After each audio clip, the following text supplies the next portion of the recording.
Yesterday marked 11 months since Russia's brutal full-scale invasion of Ukraine.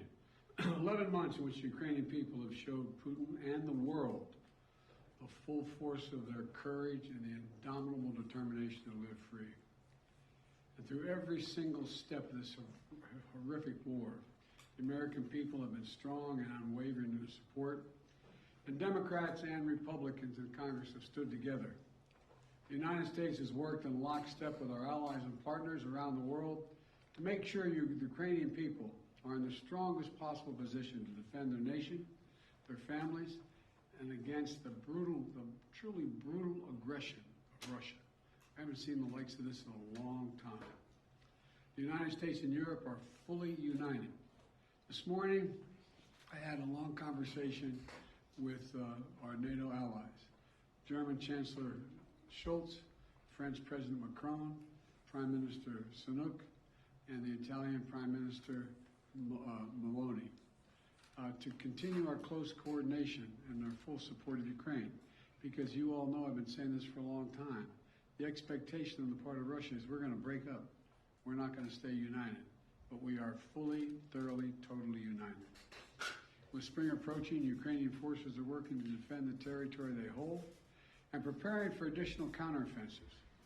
To liberate their land, they need to be able to counter Russia's evolving tactics and strategy on the battlefield in the very near term. They need to improve their ability to maneuver in open terrain, and they need an enduring capability to deter and defend against Russian aggression over the long term. The Secretary of State, the Secretary of the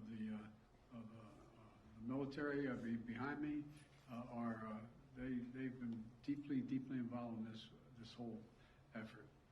Armored capability, as General Austin will tell you, has been critical, and that's why the United States has committed hundreds of armored fighting vehicles to date, including more than 500 as part of the assistance package we announced last Friday. And today I'm announcing that the United States will be sending 31 Abrams tanks to Ukraine, the equivalent of 1 Ukrainian battalion. Secretary Austin has recommended this step because it will enhance the Ukraine's capacity to defend its territory and achieve its strategic objectives. The Abrams tanks are the most capable tanks in the world. They're also extremely complex to operate and maintain. So we're also giving Ukraine the parts and equipment necessary to effectively sustain these tanks on the battlefield. When we'll begin to train the Ukrainian troops on these issues of sustainment, logistics, and maintenance as soon as possible. Delivering these tanks to the field is going to take time. Time that we'll use to make sure the Ukrainians are fully prepared to integrate the Abrams tanks into their defenses. We're also closely coordinated this announcement with our allies. The American contribution will be joined by an additional announcement, including that will be ready, available, and more easily integrated for use in the battlefield in the coming weeks and months from other countries. I'm grateful to Chancellor Scholz for providing German Leopard 2 tanks and will lead an effort to organize a European contribution of 2 tank battalions for Ukraine. I want to thank the Chancellor for his leadership and his steadfast commitment to our collective efforts to support Ukraine. Germany has really stepped up. The Chancellor has been a strong voice for unity, a close friend, and for the level of effort we're going to continue. Supporting Ukraine's ability to fight off Russian aggression to defend its sovereignty and territorial integrity is a worldwide commitment. Not just it's a worldwide commitment. Last week, in Germany, Secretary Austin convened the Ukraine Defense Contact Group for the 8th time. This group is made up of some 50 nations, each making significant contributions of their own to Ukraine's integrity. Each fully committed to making Ukraine remain strong and independent and able to defend itself against Russian threats and violence. I want to thank every member of that coalition for continuing to step up. The UK, the United Kingdom, recently announced that it's donating Challenger 2 tanks to Ukraine. France is contributing AMX-10s, armored fighting vehicles. In addition to the Leopard tanks, Germany, like the United States, Germany is also sending a Patriot missile battery. The Netherlands is donating Patriot missile and launchers.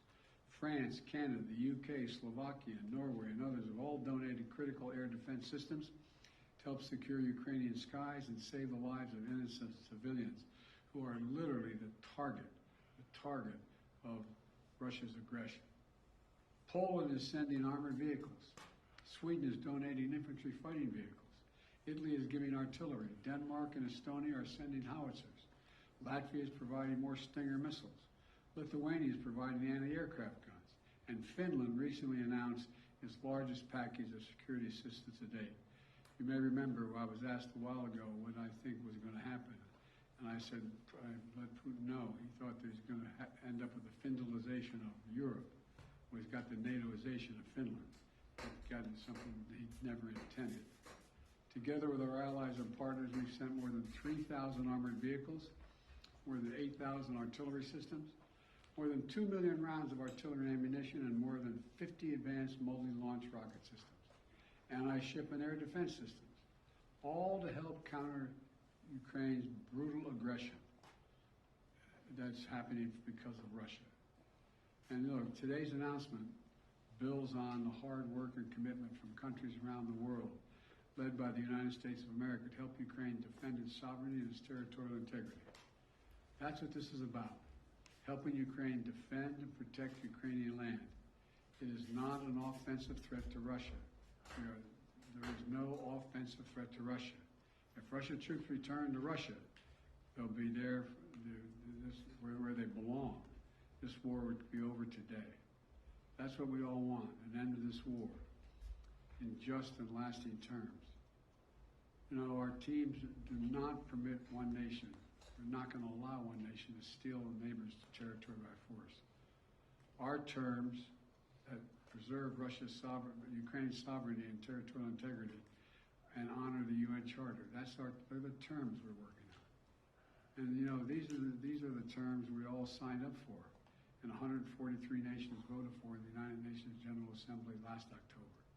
So, the United States, standing shoulder to shoulder with allies and partners, is going to continue to do all we can to support Ukraine.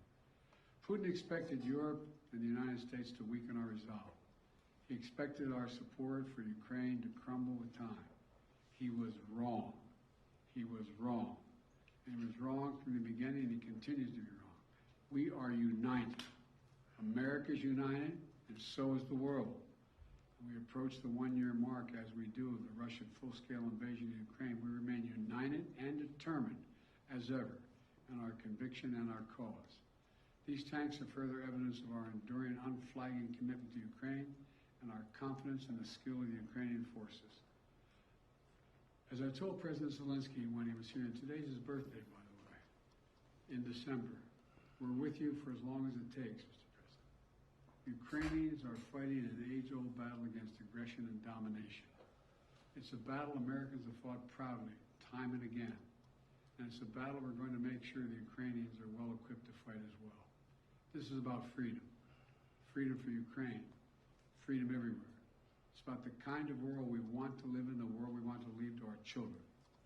So may God protect the brave Ukrainian defenders of their country and keep the flame of liberty burning bravely as we can. Thank you. Mr. President, why are you taking this decision now? Did Germany force you to change your mind on sending tanks? Germany didn't force me to change your mind. We wanted to make sure we were all together. That's what we're going to do all along. And that's what we're doing right now. Thank you. Mr. President, any response to the Pence disclosures of classified documents?